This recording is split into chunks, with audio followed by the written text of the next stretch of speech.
that can be a blessing, that can serve their generation. Thank you, Lord. In Jesus' name we pray. Amen. Amen. Be careful, no running. Okay. All right. Have a good time, teens. Okay, happy Sunday, everyone, once again. And welcome for both of you. It's the first time for you to be here. Thank you for joining us. I will speak both in Indonesian and in English. It's kind of interesting with this church. Let's prepare our heart as we are about to listen to the message. I believe that the Holy Spirit will work in every one of us. Saudara, kita persiapkan hati kita ya untuk mendengarkan firman Tuhan. Sungguh firman Tuhan itu yang membangun kehidupan kita dari hari ke hari, dari minggu ke minggu. And then before we listen, I will take to invite all of you to once again, let's bow our head and then let's pray. Father, I pray that the Holy Spirit will give us understanding so we may understand the heart of God.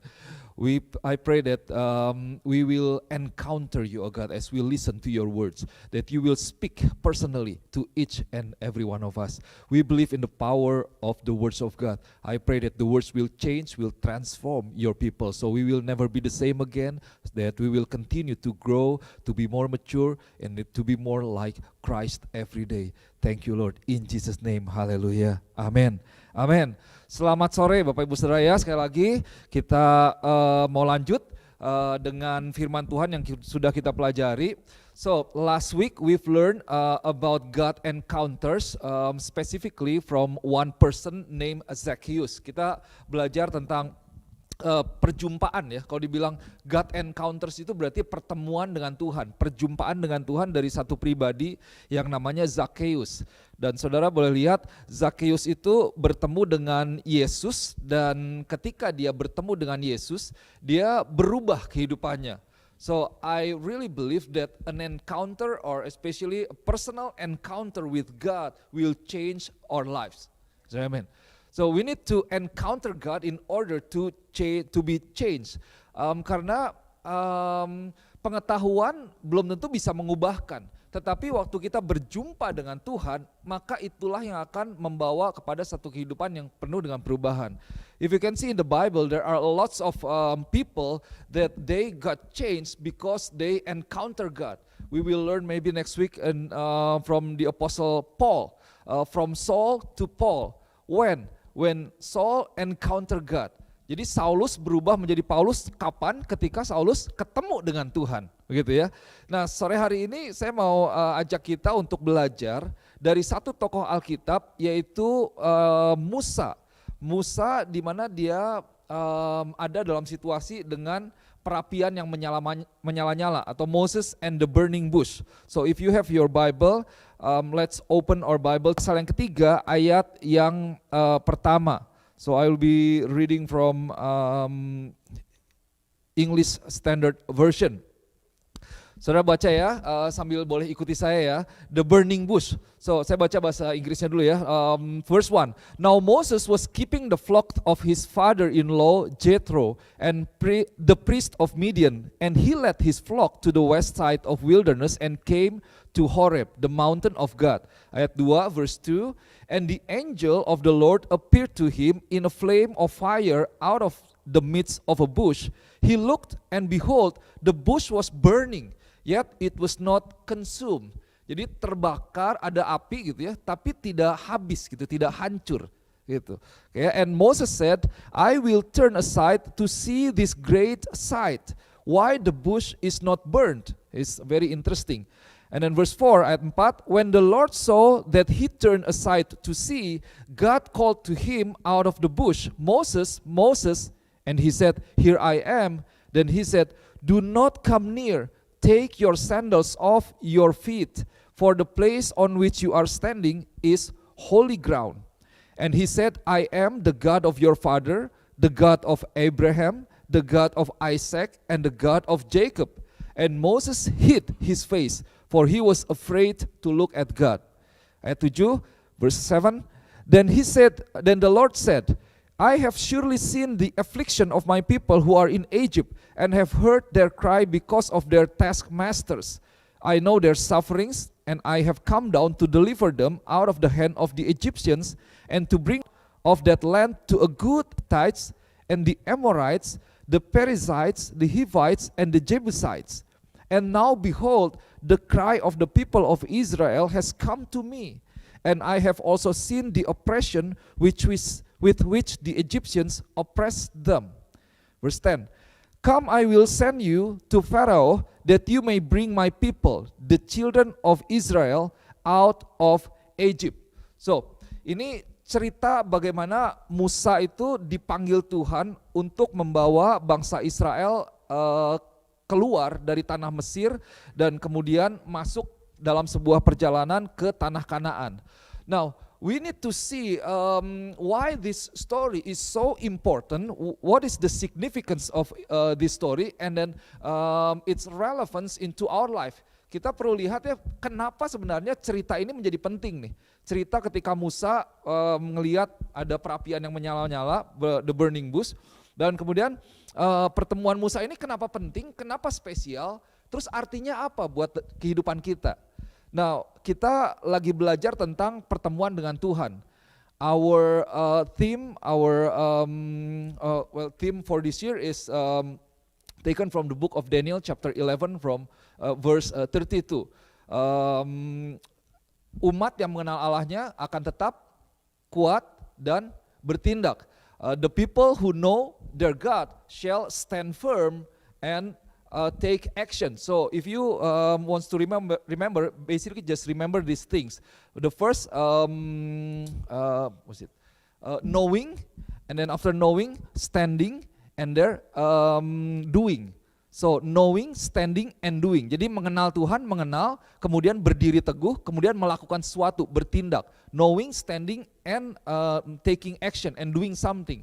Jadi semuanya itu berawal dari perjumpaan dengan Tuhan, dari pengenalan akan Tuhan, bukan hanya sekedar pengetahuan akan Tuhan.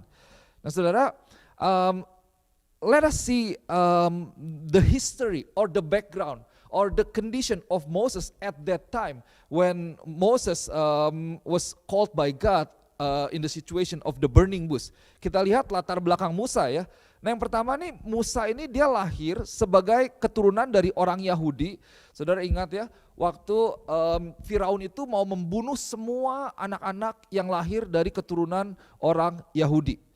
Kemudian Musa dialirkan ke sungai Nil, kemudian ditemukan oleh seorang putri Firaun dan diangkat menjadi anak. Musa diangkat menjadi anak. Dan saudara, in the life of Moses lived basically about 120 years. And we can see there are 3 chapters. If we divide into 3, there are 3 40 years. So the first 40 years and the second 40 years and then the third 40 years. The first 40 years was kind of the best life of Moses. He lived in a palace. He lived as the son of an Egyptian. Dia hidup di istana, dia hidup sebagai anak Firaun gitu ya. Musa 40 tahun pertama itu hidupnya enak lah, penuh dengan kemewahan, dilayani dan lain sebagainya. Tapi suatu saat, one time because Moses saw something that that his people was beaten by the Egyptian, and then Moses killed the Egyptian. Musa membunuh si tentara yang menganiaya atau yang menganiaya orang Yahudi gitu ya. Dan karena itu Musa itu kabur. So Moses fled the country and then he entered into the second phase of his 40 years. So basically for the second phase of his 40 years he was like pelarian gitu. Dia kalau di tentara buronan namanya gitu. Fugitive. Because he fled the country because of what he did. He killed the Egyptian. Dia kabur gitu. Nah 40 tahun ini bukan gampang. 40 tahun yang susah.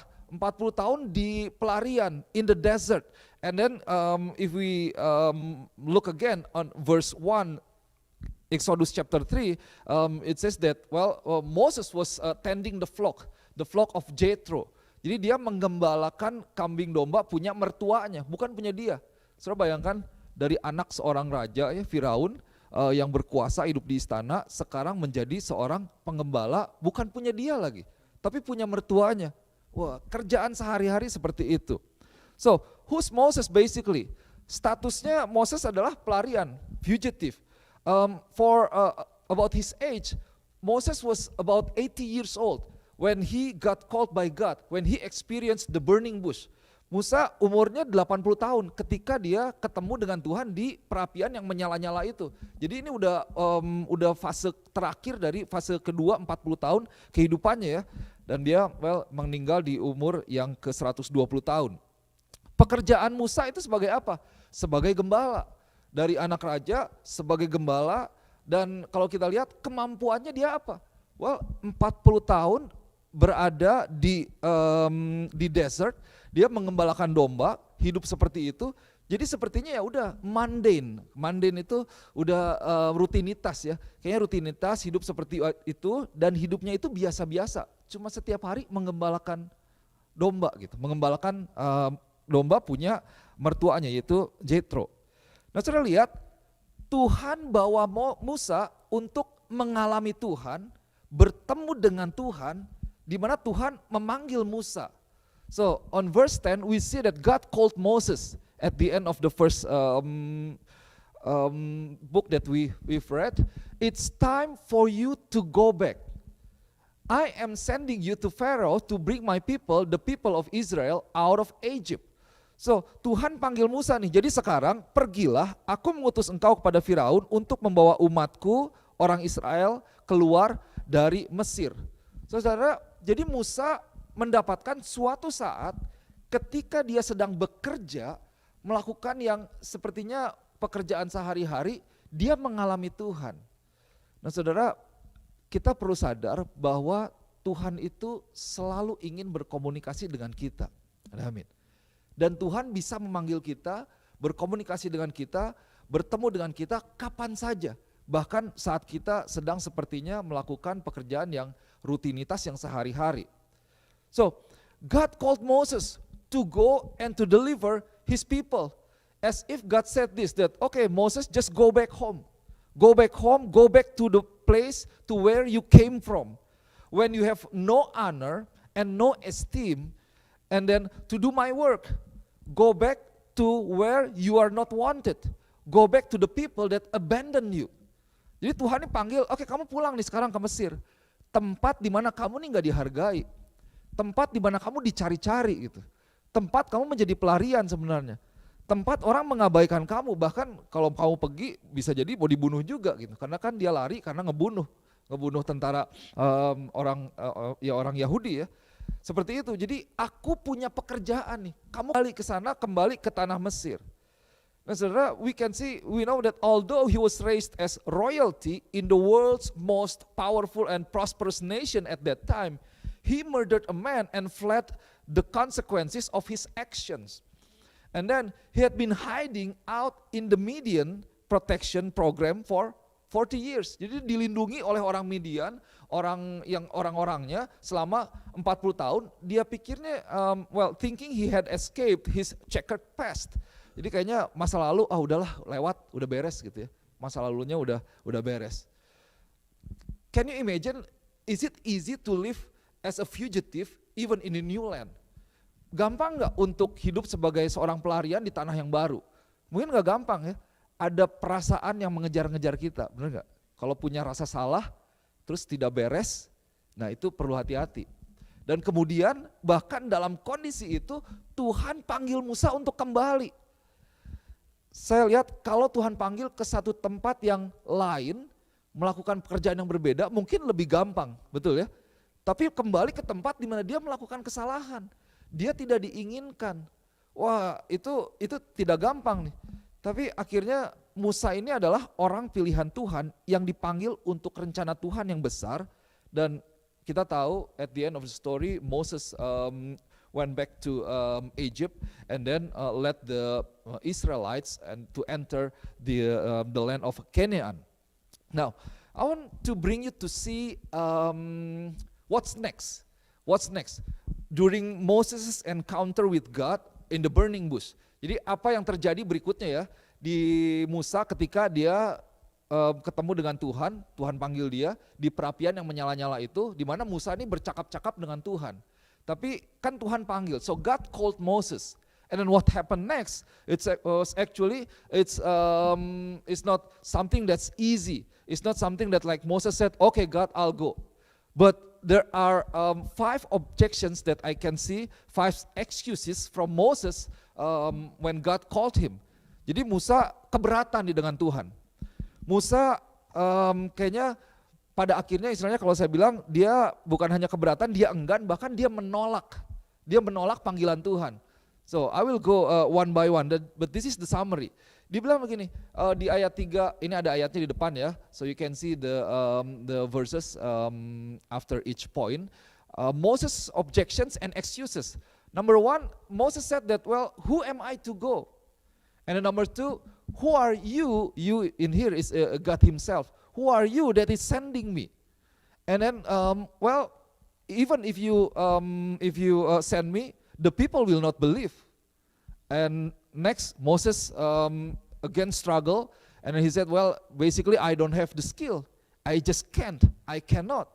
And then number 5, Moses said that, Lord, please send someone else. So that's the conversation, can you imagine? And then, well, in between, God gave Moses his answers for each of his concern. So let's go to the first one. The first one is talking about who am I to go. Now before we go there, Moses basically, when God asked him to go to Egypt, to go back to Egypt and bring my people out of Egypt to the land of Canaan, Moses kind of wants to interject. Well, God, you must be out of your mind. Maybe in the daily conversation or maybe in the heart of Moses. Well, you know my condition. I just cannot go back there.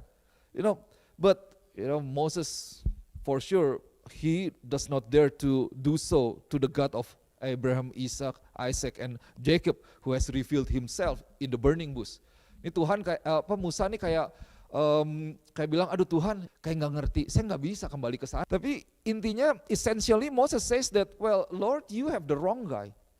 Tuhan ini orangnya salah nih, bukan saya nih harusnya nih. Gitu. You have the wrong guy, and then I'm not going for sure. I cannot go. At least a couple of Moses excuses, we can see that it was right. Apa yang menjadi alasan Musa itu sebenarnya sah sebenarnya, dan itu fakta yang sebenarnya seperti itu. Kalau dibilang, well, saya nggak bisa nih, karena memang dia tidak punya kemampuan untuk itu. So you can see Moses was a nobody. Moses was, we can say, an elderly foreigner laboring as a shepherd. Musa udah umur tua ya, dia hanya seorang gembala yang sudah tua di tanah orang lain, mengembalakan bukan miliknya gitu, kerja buat orang lain. Now, as he was supposed to go to the most powerful ruler in the world to demand the release of God's enslaved people. Now, not a change. Jadi dia dipanggil untuk masuk membebaskan umat Tuhan kepada seorang pemimpin penguasa dunia ini, Mesir, yaitu Firaun. Wah, itu kan nggak gampang sekali ya. Gak gampang sekali. Nah saudara, kalau dilihat Moses basically he's outclassed, he's outmanned, he's outgunned, and out of his mind basically if he go to Egypt. Di Musa nih dia cuma sendiri, dia nggak punya apa yang dia perlukan, gitu ya. Dia nggak bisa apa-apa, begitu. Dan kalaupun dia pergi, ini udah kayaknya yang nggak sadar aja kemampuan dia gitu. Dia nggak bisa apa-apa. Sekarang kalau saudara dibilang dikirim pemerintah untuk membebaskan satu negara, satu komunitas, ketemu dengan satu pemimpin yang powerful. Wajar ya, bisa ngelihat ya. I hope you can see yourself is, well, for example, a government ask you to do something important and then to flee one community from oppression, for example. So, lihat, kayaknya kayak kita banget ya. It sounds like us, isn't it? Sounds like us. We've complained to God, and then we told God about these objections and these things. So let's see number 1. Lord, Moses said, who am I to go? The book of Exodus chapter 3 verse 11. Moses said this, but Moses said to God, who am I that I should go to Pharaoh and bring the children of Israel out of Egypt?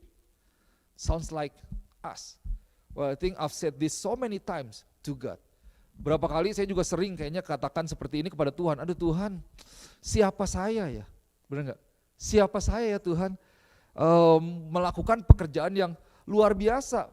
Nah ini sebenarnya ini pertanyaan dan pernyataan tentang diri sendiri. Bahwa siapa saya atau bisa apa saya. Gitu. Jadi kan kita juga memberikan label bahwa saya bukan siapa-siapa. Pertanyaannya siapa saya, berarti saya bukan apa-apa Tuhan. Atau saya bisa apa Tuhan? Kenyataannya saya tidak bisa apa-apa. So that's a statement and a question basically about ourselves. This is the issue of identity again. Many people are challenged with their identity that limits them not to be used by God. Banyak orang tuh berjuang, bergumul dengan identitasnya sehingga mereka tidak bisa dipakai oleh Tuhan. Now let's see God's answer to Moses. The next verse, ayat yang ke-12, ayat berikutnya ya. Tuhan bilang begini, He said, "But I will be with you, and this shall be the sign for you that I have sent you.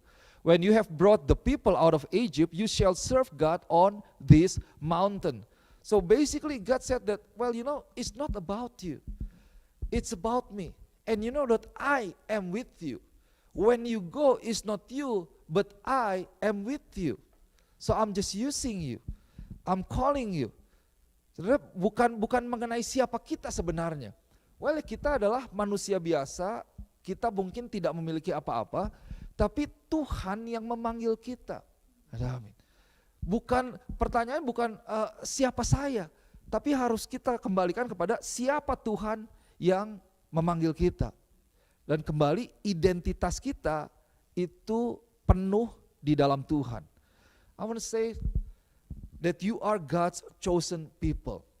And God has a great plan for every one of you. God wants you to do something for the kingdom of God. And God is calling you. So many times our question is, who am I to go? We see ourselves and we fail to see our God. Kita terlalu melihat diri kita sendiri, pada akhirnya kita kayak gagal melihat Tuhan, kita nggak ngelihat siapa Tuhan kita ya. So that's the first objections or excuse from Moses. And then the second one, Moses said this. Basically, he's kind of expressed, "Who are you that is sending me?" This is the question about God Himself. Dibilang begini ya. Then Moses said to God, verse 12. Next slide. Second point. Exodus 3 verse 13. Then Moses said to God, "If I come to the people of Israel and say to them, well, the God of your fathers has sent me to you, and they ask me, what is this name? What shall I say to them?" Jadi maksudnya gini, oke, Tuhan, kalau apabila aku mendapatkan orang Israel dan berkata kepada mereka, Allah nenek moyangmu telah mengutus aku kepadamu, dan mereka bertanya, bagaimana tentang namanya? Apakah yang harus kujawab kepada mereka? Jadi ini Musa nih tadi dia meragukan dirinya sendiri, kemudian dia kayak gimana nanti kalau orang tanya ini Tuhan yang mana nih, Tuhan siapa gitu. Oke, apa yang harus saya katakan, Tuhan yang mana? Gitu, ya. Nah kemudian Tuhan menjawab Musa kembali, this is God's answer to Moses in verse 14. God said to Moses, "I am who I am." And he said, "Say this to the people of Israel, I am has sent me to you. I am has sent me to you." Nah saudara, ini sebenarnya adalah, kalau saudara baca berikutnya, ini Tuhan menerangkan tentang His being and then His ability, who He was as God.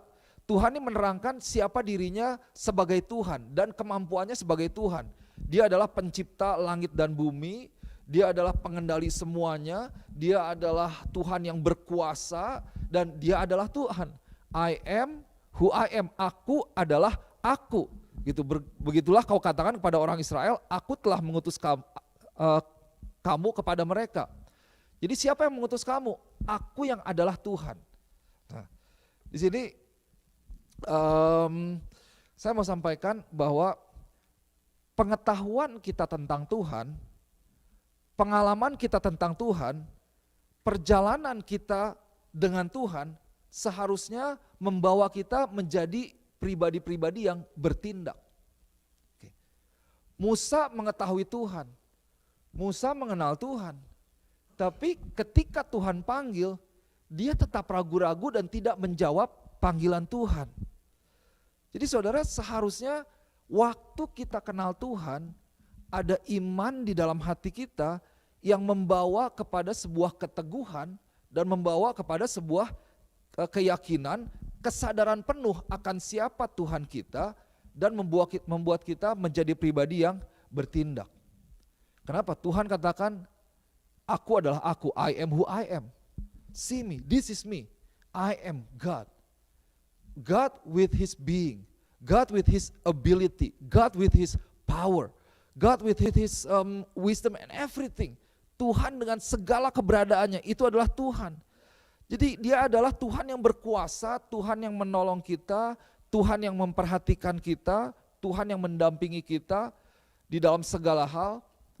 Saudara yang kasih Tuhan, kalau engkau sedang berdoa tentang sesuatu dan belum digenapi, atau engkau masih terus berdoa, engkau belum melihat hasil, atau belum ada hasil, atau bahkan hasilnya belum terlihat gitu ya, jadi masih terus berdoa, percaya bahwa ada Tuhan yang melihat, ada Tuhan yang mengendalikan, dan Tuhan yang sempurna di dalam rencananya.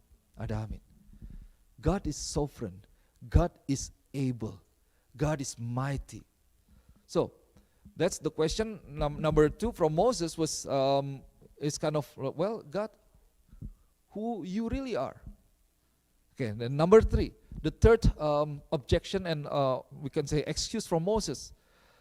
In Exodus chapter 4 verse 1, Moses said this, then Moses answered, but behold, they will not believe me or listen to my voice, for they will say, the Lord did not appear to you. So in simple sentence, we can say that, okay God, but, okay again, that but again, but the people will not believe. The people will not believe. Bagaimana jika mereka tidak percaya kepadaku dan tidak mendengar perkataanku, melainkan berkata, oh Tuhan tidak menampakkan diri kok kepadamu. Oh saya nggak percaya, istilahnya gitu ya. Well, basically the people will not believe me, and then maybe they won't believe in you. And because, well, who are you? God didn't appear to you. God didn't give you something. And then God's answer to Moses in chapter 2, it says, the Lord said to him, what is that in your hand? He said, staff. Okay ya. So the people will not believe. Akhirnya Tuhan bilang kepada Musa, oke Musa, apa yang ada di tangan kamu? Musa katakan tongkat. Gitu. Nah ini menarik nih. Up to this point you can see that it's kind of back and forth. It's like me having a conversation with my 13 years old teenager. It's hard. You've been there, you know. Do this, but that, they will always have an answer. But you know that this is different. It's maybe your generation. They will always have something to answer. But that, Moses and God in the burning bush. So, and then finally God said, okay, what is in your hand? He said, staff. Okay, throw it. God said, I just shorten the story ya. Just throw it. Lempar tongkatnya. Tongkatnya berubah jadi ular. The staff turned into a snake. Wow, Moses ran away because he was surprised. Kaget Musa, lari ya. No, come here. And then hold the tail. Pegang buntutnya. Dipegang, terus jadi tongkat lagi dong. Wah, itu kan Tuhan melakukan mujizat ya. Kemudian Tuhan katakan masukkan tanganmu ke dalam kantongmu. Oke, kedua kali nih. Tuhan Musa masukin tangannya ke kantongnya. Setelah itu keluarin. Pas dia keluarin tangannya putih semua, kayak kusta. Oke, kemudian masukin lagi, kedua kali dikeluarin, tangannya sembuh, benar-benar bersih. Dan kemudian ada yang berikutnya. Tapi intinya begini, Tuhan menyatakan mujizat, memperlengkapi Musa dengan mujizat. Apa yang ada di tanganmu? What is that in your hand? So, gereja Tuhan, saya mau katakan kalau Tuhan panggil kita, Tuhan tidak minta yang kayaknya yang aneh-aneh yang kita nggak punya gitu. Tuhan nggak minta yang kita nggak punya, itu udah pas tuh. Tapi Tuhan cuma tanya, apa yang ada di tanganmu?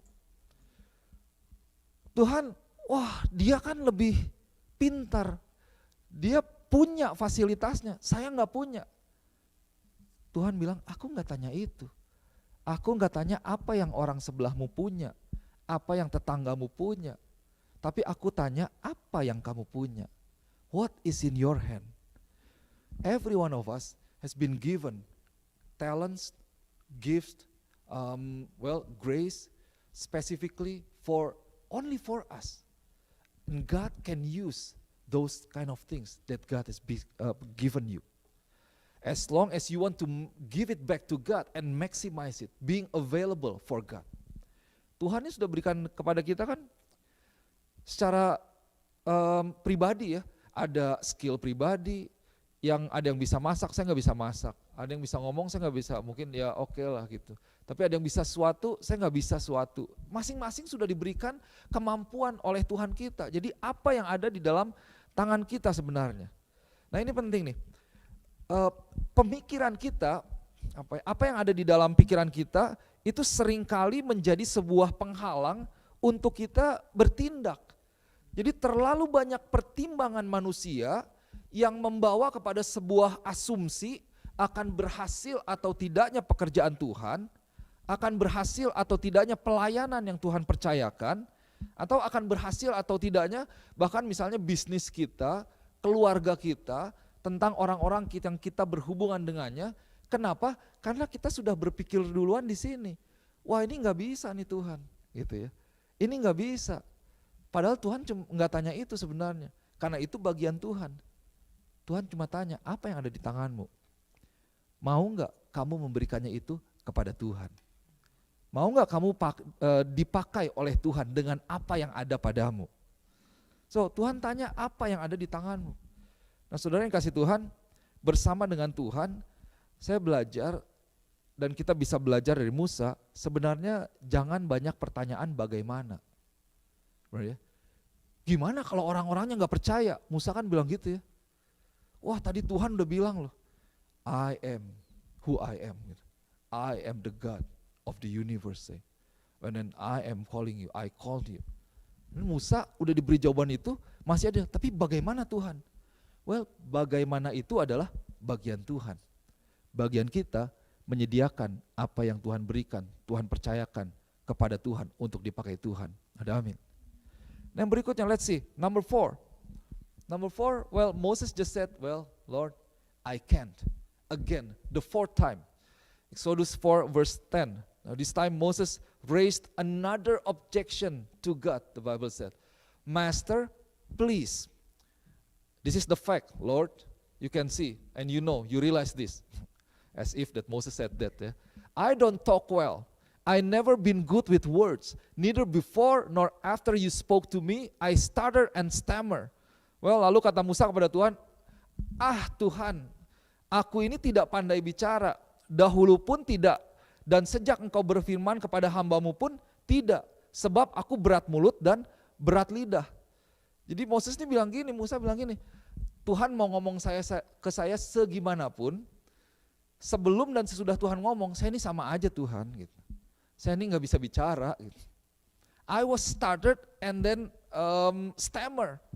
Jadi benar-benar nggak bisa ngomong, gagap, terbata-bata. Itu kira-kira dalam terjemahannya gitu ya. Musa bilang gitu. Terus emang kalau orang kasih alasan ya, ini bahasa Indonesianya menarik, dikatakan Tuhan, gitu ya. Nah, kan seringkali Tuhan, banyak ahnya kita ini. Oh Lord, Master please. Well, in English is Master please, but in Indonesian it's like Lord, same thing basically. Nah, Musa cari alasan lagi gitu. Udah dinyatakan siapa Tuhan, udah Tuhan panggil, tapi Musa masih aja cari alasan. Tuhan, aku nggak bisa. This is not me, I cannot do it. I don't have the skill. I just cannot do it.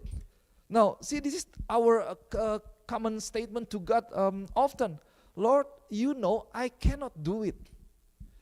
And you see yourself, you see your imperfection, you see your ability that, well, I won't be able to do this and to do that. I won't be able to finish or to fulfill your calling. But church, let's realize when God calls us, we are so good and can be, so creative in making excuses and in finding facts about ourselves and dwell in those facts. Kalau Tuhan panggil kita nih, kita kan seringkali jago banget, pinter sekali cari-cari alasan ketika Tuhan panggil kita, fakta-fakta yang kita punya tentang keterbatasan kita, dan bahkan kita diam di dalamnya gitu. Nah ini yang terjadi sama Musa nih. Tuhan, ini aku gagap nih, gak bisa loh Tuhan. Tuhan panggil aku untuk gembalakan domba, boleh lah. Mau ditambah dari 100 ke 1000 misalnya, boleh karena itu skill saya. Tapi untuk ketemu Firaun, untuk ngomong sama Firaun, itu gak gampang loh. Saya, to be honest, I was born in Indonesia, I was raised in Indonesia, but I'm still learning Indonesian. Because my Indonesian I can see it's not really good. There is word change. Change itu rubah ya, ubah sebenarnya. We often use that word in a wrong setting. Merubahkan, nggak ada merubahkan. Rubah itu binatang. Jadi kayak merubahkan itu kayak mensingakan gitu, menggajahkan gitu. Sebenarnya bukan merubahkan, mengubahkan. So Indonesian is kind of hard. It's like English still a pain for me. Some Indonesian words still it's hard to implement into our daily words. Itu kan sebenarnya kalau ngomong sama temen oke lah. Kalau ngomong sama raja-raja, sama pemimpin, ketahuan nih orang nggak belajar nih, kan gitu ya. So in English there is I learned it's so hard for me to even I work at the hospital, as some of you know, different level. Well, talking with friends and talking with the doctors. Well, I just got a report from my doctor. Well, the result of your blood test is this and that. I will strongly suggest you continue with the remedy. With the remedy? Not with the remedy, with the regimen. Regimen. Oh, with the medicine. It's actually, you just continue your medicine. But the words from the doctors, you just continue with the regimen. Saya kira ini regimen mahasiswa atau apa ya. Kan bahasanya is different. So can you imagine, Moses, he was stuttered, he was stammer, he's not good with speaking, saying words in different translation. You can even understand deeper about Moses' conditions, especially with words, with speaking. That he's not able to do this. It's impossible to meet the king. Not to mention before he meet Pharaoh, he needs to go through different kind of levels. He needs to explain, it's not as easy as you want to see someone, send them, text message and so on and so on. But we need to see the truth. God's truth. Let's see, from the book of Luke chapter 1 verse 37, the Bible says this. This is very easy and I believe some of you memorize this verse very good. The Bible says, for nothing will be impossible with God. Nothing will be impossible with God. So this is actually the, Adidas slogan. Do you remember? Impossible is nothing. I think it's taken from the Bible. But it's not complete. Impossible is nothing. But the Bible is very specific. Nothing will be impossible with God. Bahwa sebab bagi Allah loh, bukan fokusnya ke kita. Tidak ada yang mustahil. Bagi Tuhan tidak ada yang mustahil. Semuanya bisa, kenapa? Karena Tuhan. Everything will be possible because of God. So, God just gave him a promise. Well, I will be with you. I will equip you. I will give something that you need. So, but Moses look at himself, his inability, lack of skills in this area and that area. Nah, saudara kasih Tuhan, If you see myself again and again and again, Ronald Politan is a miracle. The man that stand before you is a miracle. Saya nih waktu kecil kan udah divonis jadi orang yang bodoh. Masih ingat gak ceritanya? Udah divonis jadi orang yang konslet gitu otaknya. Telat. Saya tuh step mata kebalik-balik sampai mau gigit lidah, papa saya kasih jarinya sendiri untuk digigit. Itu udah berapa kali. Di Jakarta, di Bandung, taksi gak dibayar, beca gak dibayar gitu. Sama dokter udah dibilang konslet nih anak. Pak, karena panas gitu kan jadi udah konslet. Ini kalau diajar, jangan di-push katanya. Jangan ditekan gitu istilahnya. Mesti pelan-pelan gitu. Kayaknya ini anak udah ya siap-siap aja gitu. Udah seperti itu, udah telat. Tapi buktinya sekolah bisa baik kok. Faktanya gagap. Faktanya kayak Sakius juga dulu pendek, sudah tahu. Faktanya saya bukan orang yang berada loh. Beberapa saudara lebih diberkati, lebih dipercaya banyak oleh Tuhan. Faktanya sekolah saya nggak benar, SMP, SMA saya nggak benar. Tapi SMP, SMA saya ketemu Tuhan. Saya mengalami Tuhan lewat firman Tuhan yang memberikan sebuah kekuatan, keyakinan dan mengetahui siapa diri saya di hadapan Tuhan. Saya tahu bahwa Tuhan tidak mau saya menjadi seperti ini. Saya diubahkan, nah itu benar, bukan dirubahkan ya.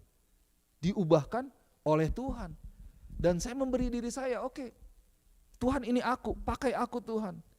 Jadi saudara, saya cuma memberi diri dan setiap kekurangan yang ada, itu Tuhan bekerja di luar pikiran kita. Ada amin. Tuhan bekerja di luar keterbatasan kita.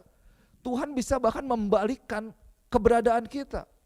Masa depan yang iblis mau curi dari diri saya, itu dikembalikan. Dia panggil, dan ketika kita respon, maka rencananya digenapi. Kalau saya katakan, orang yang di depan saudara ini mujizat, kasih karunia daripada Tuhan, setiap kali saya mengingat kebaikan Tuhan, saya terharu, saya mau nangis loh. Papa saya bilang, kamu kalau waktu kecil, biaya untuk rumah sakit kamu itu bisa beli rumah, beli mobil. Saudara bayangkan gak, bukan rumah satu loh, rumah-rumah dan bisa beli mobil. Biaya berapa yang dikeluarkan untuk saya. Tapi sekarang, saya bisa ngomong nih. Enggak gagap kayak dulu, it's a miracle. Mungkin ini contoh sederhana, tapi Musa dipakai Tuhan, luar biasa. So the choice is ours. Do we want to see ourselves with our inability, inexperience, and so on, and limitation, or do we want to see God that is unlimited, God that is able, God that is powerful, God that is mighty, God that can do anything. Anything is possible with God. And then another verse, Philippians chapter 4 verse 13. The Bible says this, I find that the strength of Christ's explosive power infuses me to conquer every difficulties. So that's the first one, Luke chapter 1 verse 37. This is God's promise for every one of us. For nothing will be impossible with God. And then I find that the strength of Christ's explosive power infuses in me to conquer every difficulties. Come on church, what kind of difficulties that you are facing right now? God is able to bring you through and make it through. So it's just amazing God's promise for us. So this is from the Philippians 4:13. I'm using the Passion Translation, and then the New Living Translation. You may be more familiar with this verse. For I can do everything through Christ who gives me strength, or who strengthens me. I can do everything through Christ who strengthens me. So number 5. Now this is epic. This is the end. Exodus chapter 4 verse 13. I'm sorry, is it 13 or maybe 14? Yeah. Moses said this. But he said, oh my Lord, please send someone else. Okay. Tetapi Musa berkata, Tuhan, again for the second time. Ini Moses said, oh Lord, Lord. Tuhan, utuslah kiranya siapa saja yang patut kau utus. Saudara bayangkan, terlepas dari semua bukti yang Tuhan kasih, Tuhan perlihatkan aku yang melakukan mujizat loh. Aku yang melakukan ini dan itu kepada nenek moyangmu. Tuhan katakan kepada Musa. Terlepas dari semua janji yang Tuhan berikan kepada Musa. Janji penyertaan, janji mujizat, janji perlindungan. Pada akhirnya Musa memohon untuk Tuhan memakai orang lain. Wah, jadi Musa ini melihat bahwa ada orang yang lebih baik dari dia, ada orang yang lebih pintar dari dia, ada orang yang lebih jago, lebih bisa dari dia, dan dia melihat dirinya tetap bahwa dia tidak cukup bisa, dia tidak cukup mampu untuk melakukan apa yang Tuhan minta. So, pada akhirnya sudah lihat, next slide. This is God's response at the very end. Then the anger of the Lord was kindled against Moses. Maka bangkitlah murka Tuhan. Murka Tuhan terhadap Musa. Dan ia berfirman. So on and so on and so on. I encourage you to read. Maybe at home verse 14 to 17. So after that kind of discussion, God tried to answer Moses' concern. And then God tried to show himself. At the very end, I can imagine. At the end, Moses just said, Lord, okay, I know. We've talked about this and that. Thank you for everything. But at this point, just please someone else. Not me, God. Don't use me. Well, kind of like, maybe like ourselves. We debate with God, we struggle with God, we pray, and then but at the end still obey God. Sadly, we choose not to continue with God's plan in our life. So, church, I want to encourage you. I want to close with these two things basically. Next slide. This is what we need. First, I believe that we need to have a personal encounter with God. Kita perlu berjumpa dengan Tuhan. Kita perlu mengalami Tuhan secara pribadi loh. Bukan pengalaman kesaksian orang lain, tapi pengalaman diri kita sendiri. Karena itulah yang menjadi kunci dari perubahan dan kehidupan yang maksimal. Nah, mengalami Tuhan itu penting, tapi jangan lupa kita juga perlu menaati Tuhan. Kita perlu taat kepada panggilan Tuhan. Nah, bagaimana kita mengalami Tuhan? Kita mengalami Tuhan ya lewat baca dan merenungkan firman Tuhan, lewat berdoa, lewat tertanam di dalam satu tubuh Kristus, lewat persekutuan bersama dengan tubuh Kristus. Jadi engkau tidak bisa sendiri ya. Kita mengalami Tuhan lewat setiap masalah yang terjadi dalam kehidupan kita. Itu adalah salah satu kita berjalan bersama-sama dengan Tuhan. Kalau dikatakan if we ask why is it so important to have a personal encounter with God? Well, I can give you so many answers. Like personal encounters. When Moses experienced God, God said to Moses, okay, take off your sandals, because it talks about God's presence. God's presence. God's presence is so strong, but it will not burn you. So we need to realize that an encounter with God, we encounter God's presence. And God's presence, when you are in God's presence, well, there will be strength, there will be peace, there will be joy that comes from the Lord himself, that will enable you to move forward, to continue with your life. Di dalam hadirat Tuhan itu tersedia kekuatan yang daripada Tuhan. Ada kesegaran selalu daripada Tuhan. Kita nih perlu selalu kembali kayak di charge lagi ya, kayak handphone. It's like technology. We need to go back from time to time to the presence of God, to be charged again, to be recharged with the God's strength, and then go back to the words of God, so we can see clearly and then make decision according to the words of God. And most importantly, we need to encounter God because we need to realize that God is calling us. There is God's specific calling, divine calling in our life. Ada panggilan Tuhan di dalam hidup kita. Kadang-kadang kalau kita tidak kembali ya, atau bahkan dalam hal ini Tuhan yang menampakkan diri kepada Musa. Kita ini tanpa sadar kita bisa terjebak, kita kerja aja. Kerja, oke beribadah, baca firman, tapi gitu-gitu aja. sebenarnya ada panggilan Tuhan yang khusus untuk Bapak Ibu Saudara di tempat ini, untuk melakukan kehendak Tuhan. Lebih lagi di mana engkau boleh Tuhan pakai membawa dampak bagi kehidupan orang lain. Remember our church vision, visi gereja kita itu adalah transforming lives.